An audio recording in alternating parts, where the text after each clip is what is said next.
Dios, por el bienestar de la comunidad. La sala de Jairo.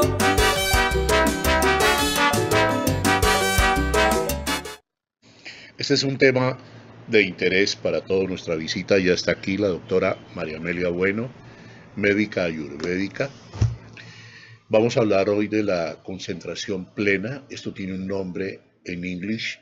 Ahora vamos a entregárselo a ustedes detalladamente, pero le podemos decir a la comunidad que es una concentración plena, una conciencia plena de la hora. Por ejemplo, saber respirar. Qué importante. Y no les toco otros aspectos que los vamos a develar en los segmentos que a continuación vamos a presentar. Doctora, qué placer saludarla. ¿Cómo está? Hola Jairo, muchas gracias por la invitación. ¿Cómo estás? Muy bien, muy bien. Si digo concentración plena, ¿está bien? Me gusta más Atención plena. atención o conciencia plena. Atención o conciencia plena. Bueno, ¿esto qué es? Bueno, el término mindfulness, que significa atención o conciencia plena, eh, nos habla acerca de técnicas que podemos utilizar para aprender a centrar la atención, ¿sí? Y esto es muy importante porque cuando uno está atento, está en el momento presente, ¿sí? Y la tendencia de la mente es el movimiento. Ese pensamiento, estamos aquí, pero estamos pensando, no hice tal cosa, tengo que hacer tal otra, o fantaseando, ¿no? Entonces se nos mezcla, ¿no? Como que no sabemos si estamos en el pasado, en el presente, en el futuro. Y cuando uno está atento, pues está atento en algo que está ocurriendo en este momento. Entonces es la vía más fácil de conectarse con el momento presente. ¿Esta técnica cómo se ha ido perfeccionando? ¿Cómo nace? ¿Es milenaria? Sí, pues realmente el mindfulness es un término acuñado a ciertas técnicas que vienen del budismo, que tienen que ver con la contemplación, ¿sí? Técnicas contemplativas, es decir, que esto tiene más de 2500 años de antigüedad. Como te decía, esto es importante, si bien se toma el budismo como filosofía, no tiene ningún carácter religioso.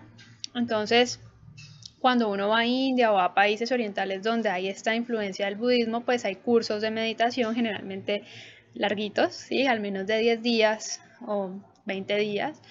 Y lo que se hizo fue, en los años 80 hubo un doctor que se llama Jon Kabat-Zinn, que lo que hizo fue coger esta información como los conceptos claves y ciertas meditaciones que son fáciles de hacer, digamos, y se ideó un curso de 8 semanas para que fuera asequible a todo el mundo. Entonces es un curso que tiene en el que uno debe acudir una vez por semana, 2 horas, y va aprendiendo técnicas de meditación y un poco de la teoría. Uno tiene que tener una disposición especial y aparte de ello, una posición corporal. Bueno, una disposición sí, ¿cierto? Es importante tener claro que queremos aprender a meditar, que vamos a empezar un proceso de autoobservación.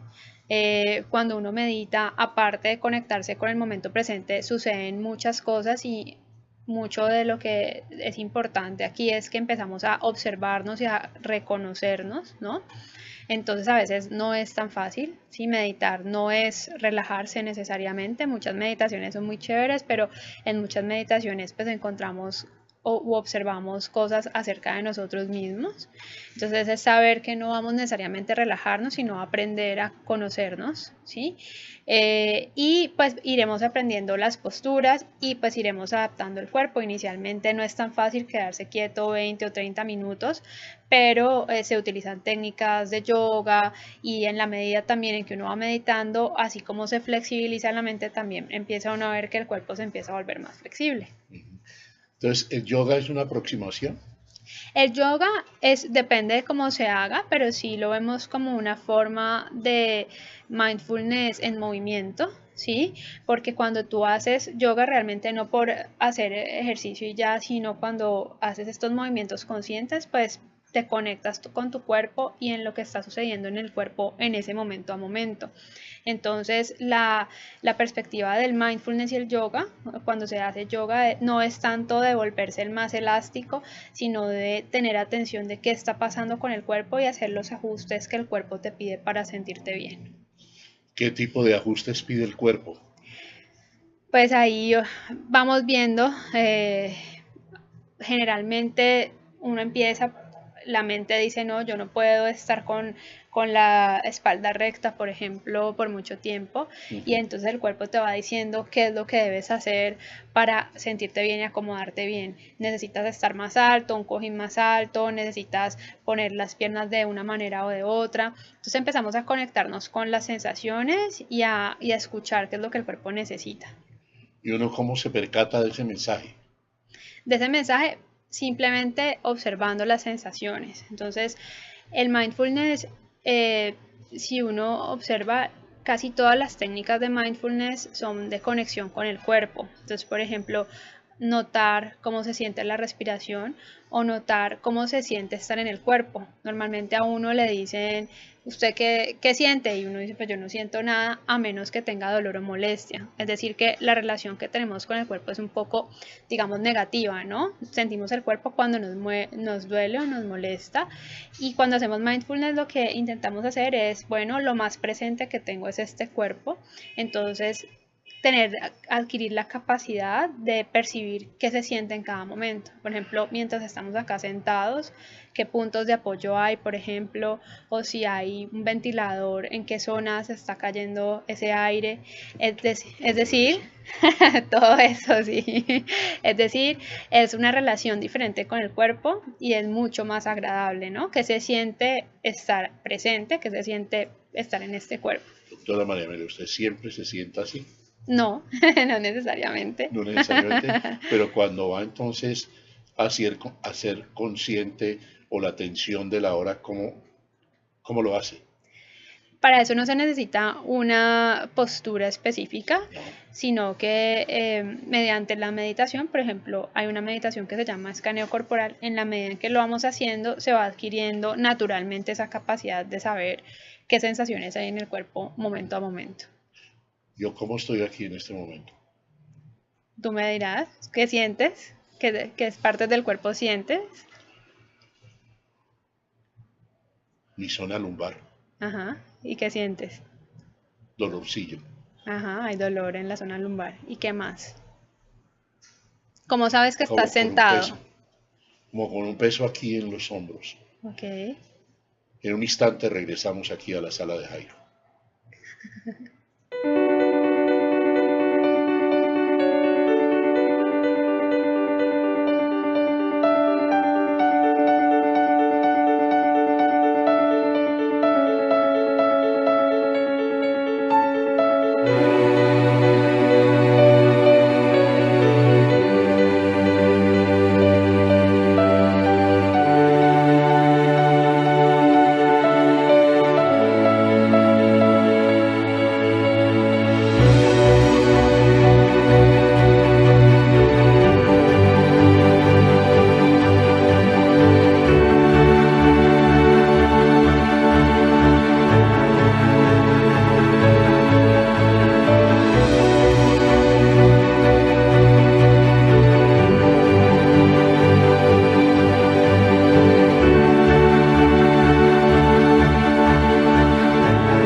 Haz realidad tus sueños y alcanza tus metas estudiando en la Universidad Libre uno de nuestros programas de pregrado o posgrado. Universidad Libre, una filosofía social hecha universidad.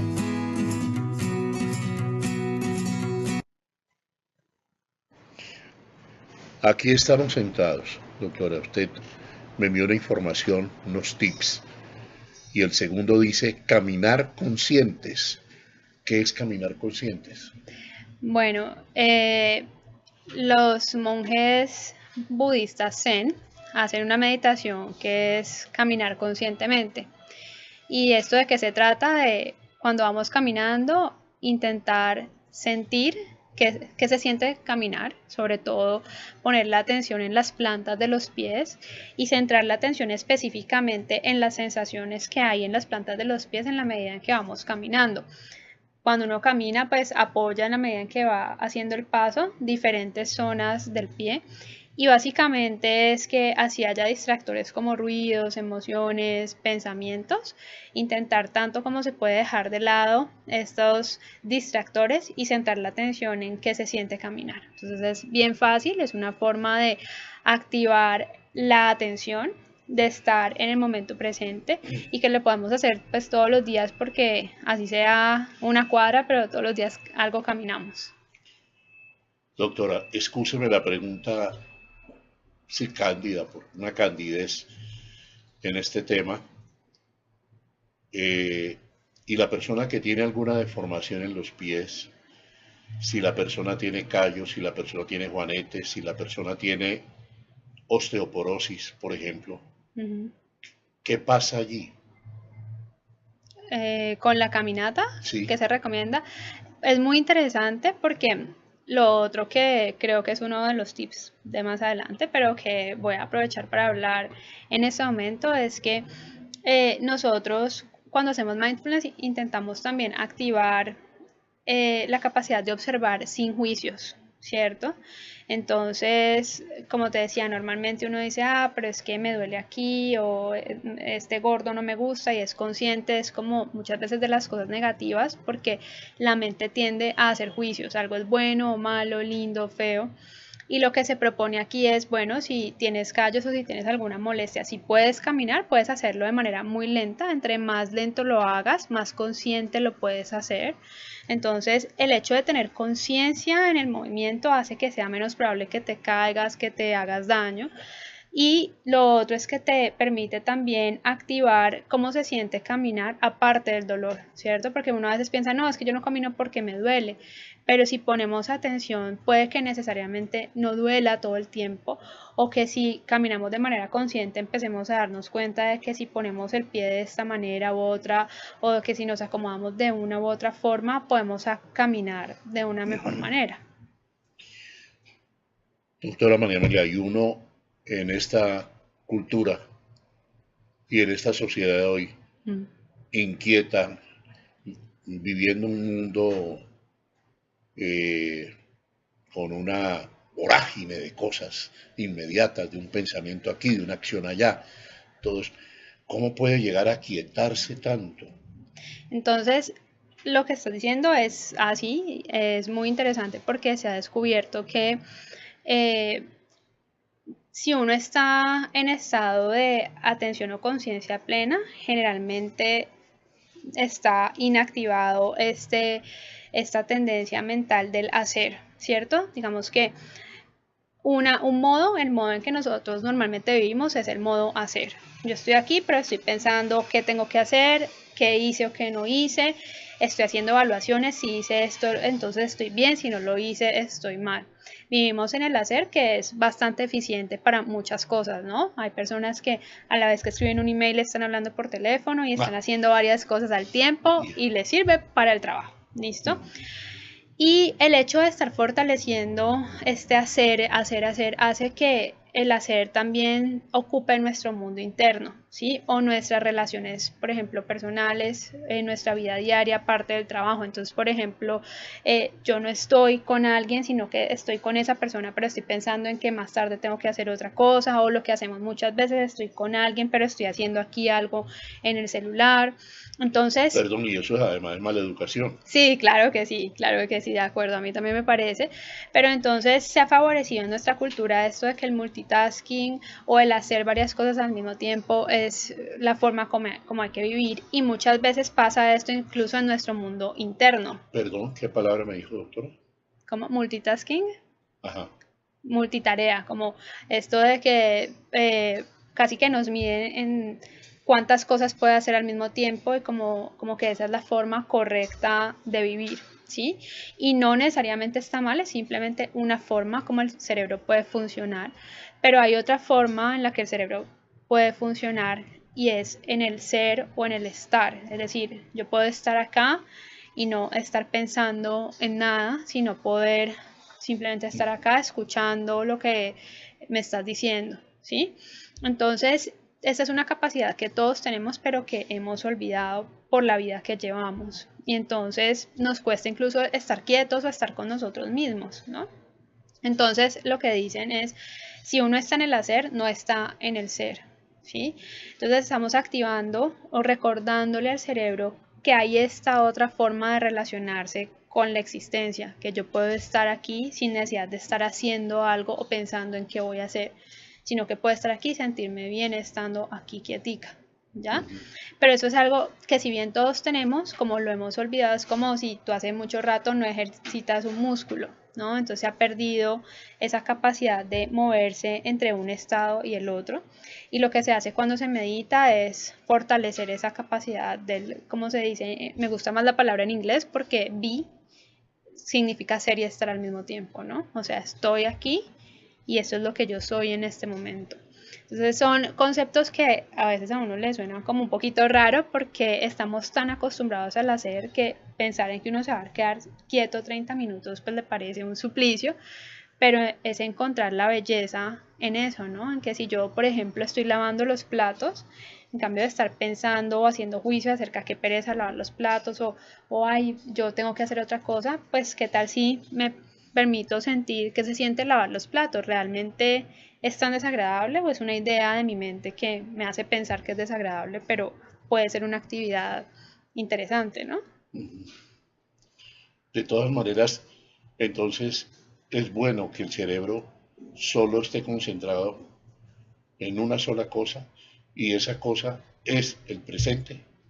Sí, lo que pasa que es muy interesante es que cuando el cerebro está concentrado en una sola cosa, cuando tú estás muy atento en algo, lo otro que adquieres es la capacidad de observar lo demás que está sucediendo, ¿cierto?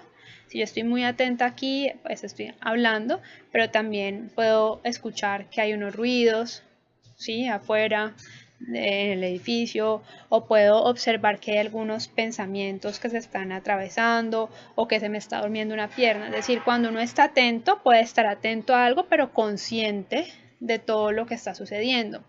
Entonces, dentro de esa interacción entre el estar atento, pero tener conciencia de lo que pasa, pues también me vuelvo más eficiente porque, por ejemplo, estoy haciendo mi trabajo en el computador y me llegan una serie de pensamientos, ay, que tengo que llamar a no sé quién, ay, que tengo que hacer esto, lo otro, los puedo dejar de lado y seguir en lo mío sin distraerme, o si resulta que llega un pensamiento que es importante, puedo decidir, ok, voy a hacer esto, pero no es que la mente me llueve en pensamientos y yo me muevo como un miquito entre una ramita y otra, sino que puedo decidir a qué ramita me quiero montar, si es que me quiero montar alguna ramita. No sé si me hago entender. Sí. Cuando usted inicia el taller frente a las personas, lo está haciendo en Imbanaco, ¿cierto? Sí. En Imbanaco. ¿Comienza en estos días el taller? Bueno, hay dos cosas que yo hago. Hay unas meditaciones que son abiertas a la comunidad, que se hacen en Imbanaco 2 veces al mes. Llevo casi 2 años haciendo esto. Abiertas quiere decir, escúcheme, doctor. A todo, exacto. Entrada gratuita. Para todo el mundo, gratis. ¿A qué horas? Va a ser a las 6:30 de la tarde este año. Y la próxima meditación es el 6 de febrero. ¿Sí? Esas son gratis y lo que hacemos es una práctica de meditación y se habla de manera muy corta acerca de algún tema de estos que estamos hablando. Excúsame. Un momentico, estamos con la doctora María Amelia Bueno. Nos está invitando a una atención plena en todas nuestras actividades, en nuestro estar cotidiano, por ejemplo aquí, en este momento. En este momento que hay un libro de Eckhart Tolle que llama El poder de la hora. Y es precisamente esa invitación, ¿no? Sí, sí, exactamente. A estar aquí. Qué difícil, sobre todo para aquellos, pues como uno, hiperactivo. ¿Ya llegamos o ya regresamos a la sala de Jairo?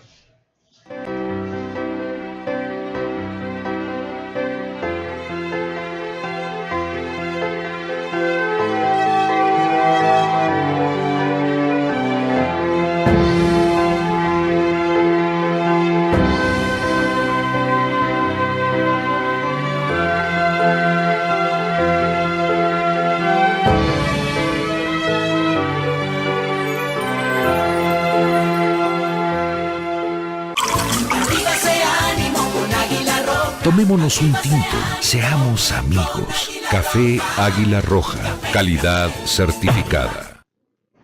Bueno, entonces ese es un evento. Ese es un evento, sí. ¿Y el otro? Al que están todos muy invitados. Muy bien. ¿Listo? 6 de febrero, 6:30. 6:30 en la Torre B, en el 6º piso, en un auditorio que se llama Alex Cobo. Entonces, todos están muy invitados. A veces van hasta niños de 10, 12 años, hasta adultos de todas las edades. Ese es como un abrebocas o como una aproximación a estos temas. Y lo otro es el curso.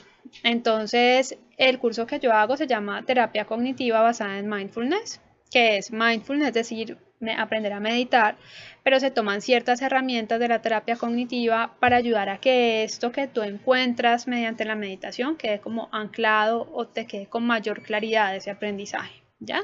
Es un curso de 8 semanas. Yo lo hago todos los sábados de 10 de la mañana a 12 del día. Y tiene también un día de retiro en silencio hacia el final del curso. Y en este curso sí se aprenden todas las meditaciones. Uno empieza con meditaciones muy básicas y después se va adentrando de manera que pueda llegar a mayores estados de autoobservación. Y ese empieza el 16 de febrero. Entonces, para quienes estén interesados, interesadas, pues están muy invitados. El mindfulness tiene algo muy interesante, es que es un curso que tiene evidencia científica, ¿sí? Por ejemplo, las personas que sufren de dolor crónico ayuda muchísimo a mejorar los niveles del dolor y a mejorar la relación que se tiene con el dolor. También se ha visto que ayuda mucho a modular el sistema inmune. Entonces, por ejemplo, hay un estudio súper interesante en donde a pacientes que tienen psoriasis y les hacen fototerapia, a los pacientes que meditan y les hacen fototerapia les va mucho mejor que a quienes solo hacen fototerapia y no meditan. Entonces es súper interesante ver cómo realmente hay un impacto, o por ejemplo la gente que medita y se vacuna, los anticuerpos, que son las defensas que crea el cuerpo ante el virus contra el que se ha hecho la vacunación, son más altas que en quienes no meditan.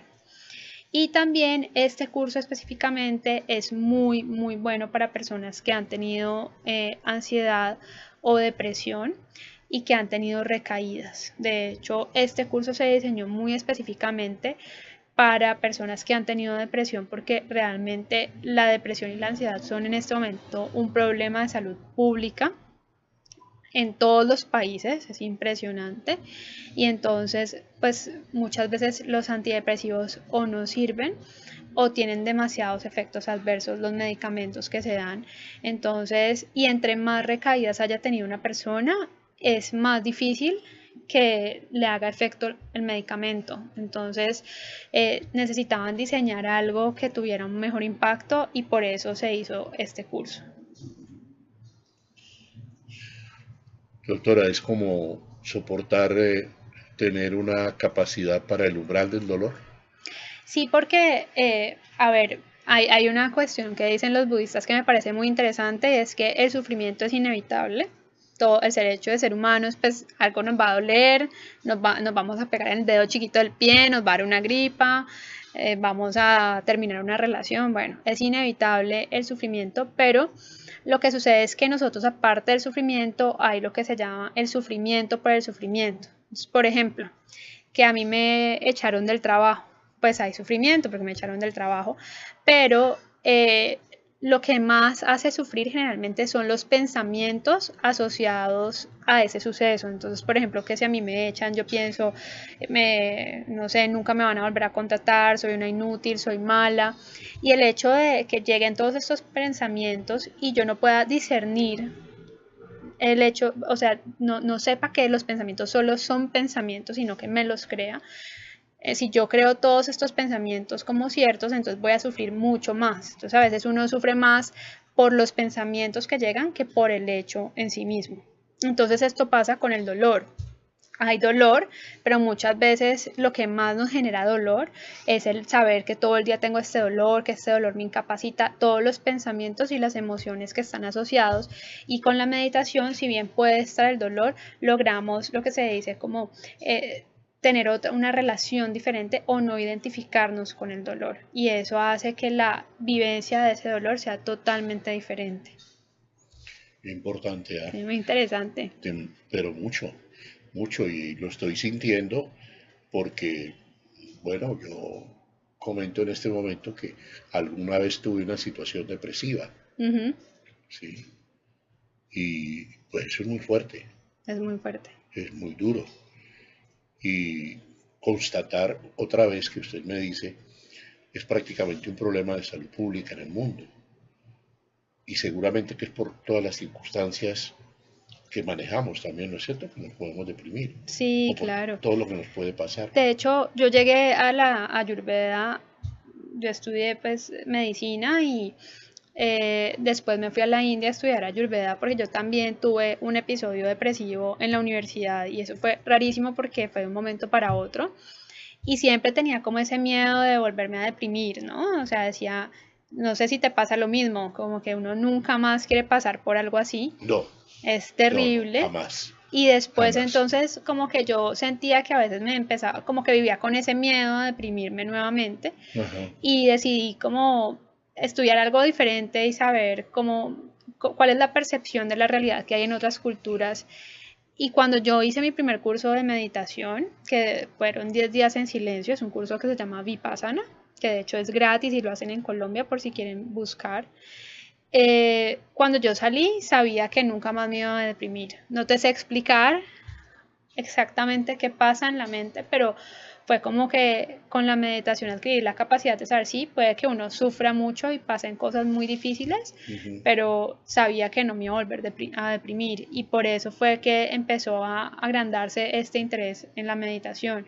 Mis maestros en India pues son meditadores de años y son personas supremamente tranquilas, pues el término que se utiliza es ecuánimes, como que lo que se disfruta, pero no hay apego y después sufrimiento porque esto que me gusta se fue, es muy bonito. Entonces descubrir la meditación y observar esto como en la práctica en este tipo de personas, pues me llevó a estudiar todo esto y a querer hacer estos cursos que pues son más occidentalizados, ¿no? No todos tenemos 10 días para ausentarnos del trabajo o de la familia, pero sí podemos tener 2 horas semanales para nosotros mismos. Así es. La doctora María Amelia Bueno, médica ayurvédica, hoy en la sala de Jairo.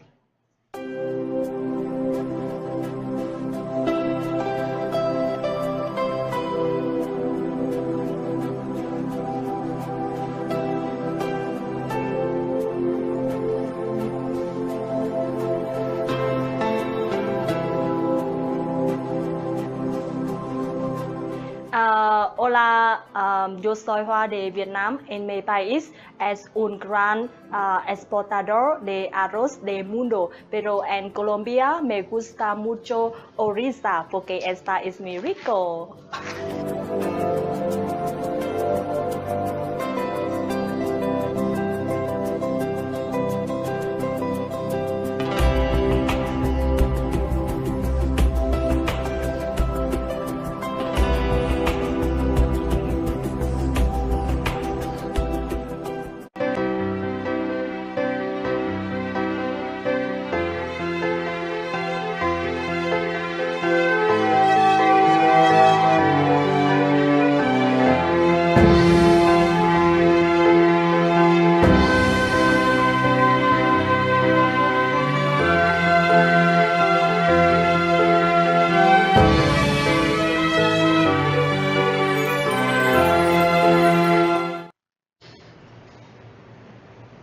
¿Cómo explicarle a la comunidad? A ver, ¿cómo les digo? Como ahora develé algo muy íntimo. Perdón que comience y diga, tuve un episodio depresivo. La doctora dice, tuve también un episodio depresivo. Imagínense ustedes. Y es lo que más ocurre hoy. Doctora, ¿cuántas clases de depresión hay? Número 1, perdone que le haga 2. Número 2, si la depresión es igual a la ansiedad. Ok, entonces, no soy psiquiatra, no sé, No. pero bueno, no, tengo para. una idea general. La depresión, pues es una, ¿sí? puede ser, hay ciertos grados que son más leves y que pueden ser manejados con psicoterapia, y hay un grado que es más severo, pues que requiere generalmente ayuda de medicamentos. Y la cuestión es que dentro de la depresión puede haber varios otros acompañantes, ¿sí? Entonces, por ejemplo, hay una depresión que es como esquizoide, y es que la persona empieza a tener episodios como de esquizofrenia, a escuchar cosas o a ver imágenes o cosas que no son ciertas, pero no es que sean esquizofrénicos, sino que es como que la depresión viene acompañada de esta sintomatología. Y también es muy común que la depresión se acompañe de ansiedad. Entonces no es lo mismo, pero sí ambos son trastornos del estado de ánimo y tienden a acompañarse, ¿ya? O muchas veces la persona está ansiosa, tiene ataques de ansiedad y debajo hay una depresión que no se ha diagnosticado. Por otra parte, pues hay lo que se denomina el trastorno maníaco-depresivo, el trastorno afectivo bipolar, que son las fluctuaciones en el estado de ánimo de mucha euforia o mucha depresión, pues que se cataloga un poco diferente porque la etiología o la causa es generalmente diferente a la de la depresión inicial de la que estamos hablando. Entonces, pues sí, y la cuestión es un poco, uno, que a veces la depresión aparece, por ejemplo en mi caso, pues yo nunca pude decir por qué me deprimí, pero muchas veces los duelos, o sea, situaciones difíciles que no se resuelven, se pueden convertir en depresión. Entonces hay que estar muy atentos, porque si bien es normal que ante algo muy fuerte que suceda, la muerte de alguien o una enfermedad, uno se sienta mal, después de un mes, si se sigue uno sintiendo mal o peor, es importante consultar y buscar ayuda.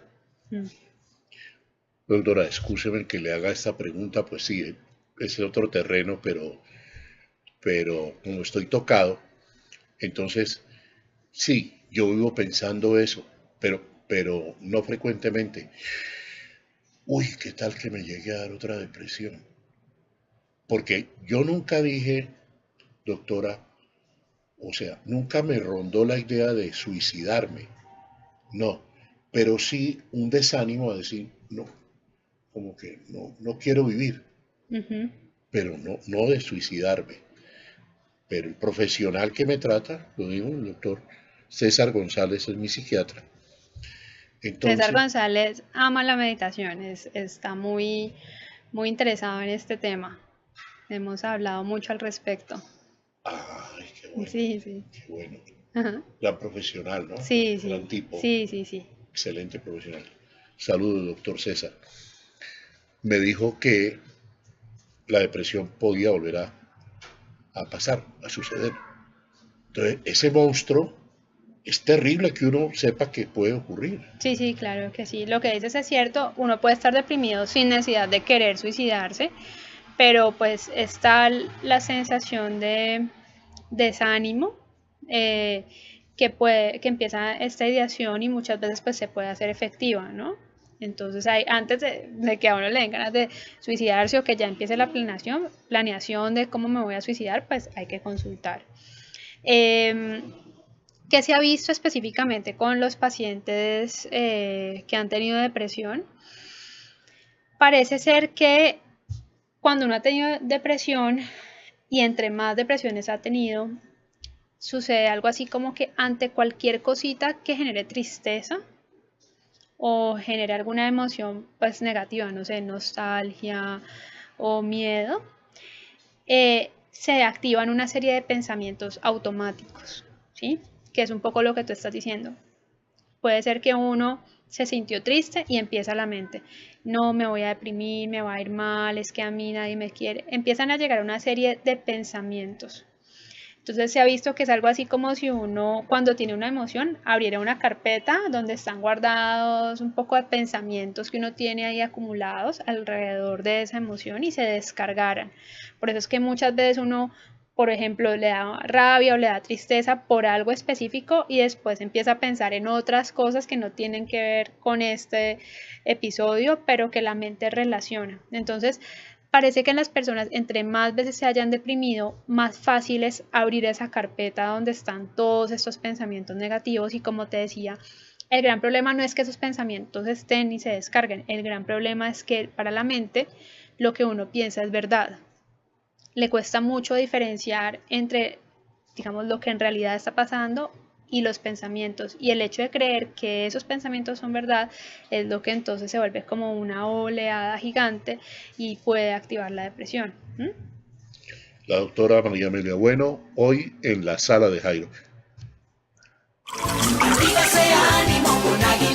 Tomémonos un tinto, seamos amigos. Café Águila Roja, calidad certificada. Haz realidad tus sueños y alcanza tus metas estudiando en la Universidad Libre uno de nuestros programas de pregrado o posgrado. Universidad Libre, una filosofía social hecha universidad.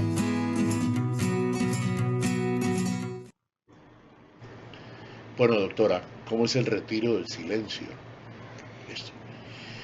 Porque aquietarse uno de la... Sí, Silencio total. el silencio total es muy chévere.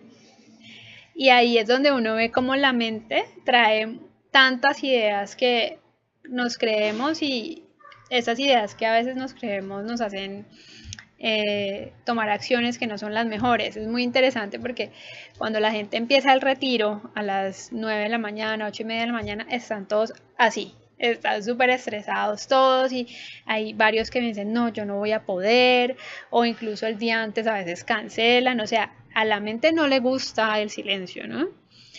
Pero hacemos el retiro, nadie habla, yo soy bien estricta, ¿no? De que nada de hacer, ni siquiera caritas, ni siquiera que si hay un perrito, hablar con el perrito, no. O sea, silencio y es introspección total.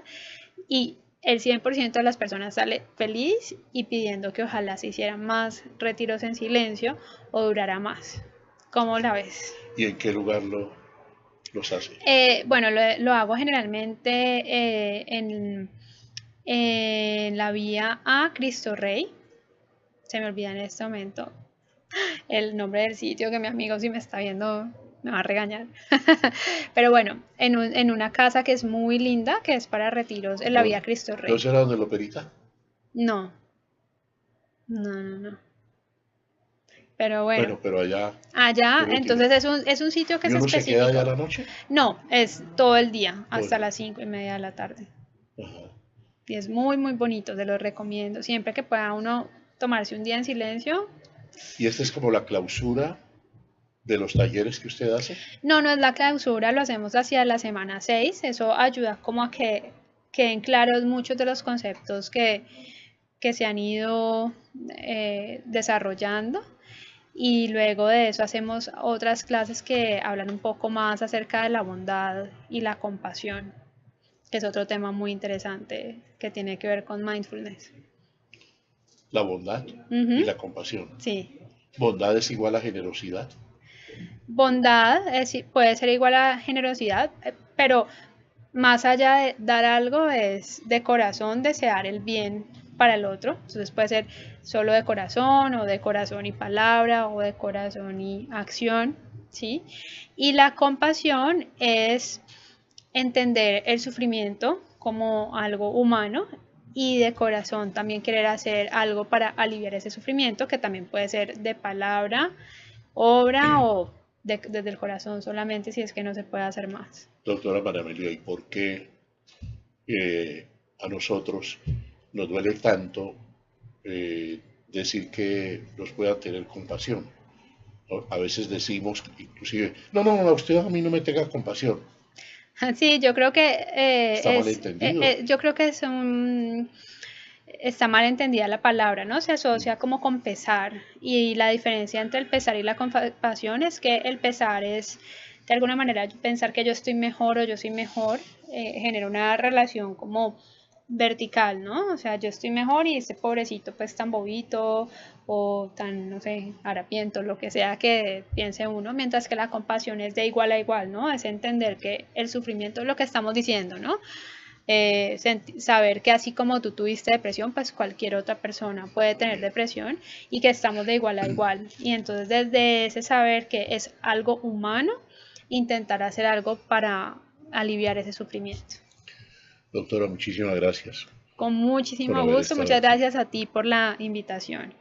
De Hacía verdad que días sí. que no, esto tiene que ser un poco más frecuente. Sí, claro que sí. Muchas Yo gracias. feliz de venir y te invito a la sesión gratis y al curso. Muy bien. Vas a ver que te va a encantar. Número telefónico para comunicarse. 317-380-3893. Y lo otro es que si quieren seguir la página en Facebook, mi página es Ayurveda, con B pequeña, Ayurveda y Mindfulness Cali. Y el Instagram es @caliayurvédica. Y ahí pues hay mucha más información. Yo tengo unos videitos montados explicando un poco más acerca de estos temas. Y ahí también se les dice cuándo van a hacer las siguientes meditaciones en Imbanaco, cuáles cursos vamos a hacer. Entonces los invito a que me sigan. Muchísimas gracias. Comunidad, gracias por habernos acompañado en estos temas de interés para toda la comunidad. En la sala de Jairo, educación.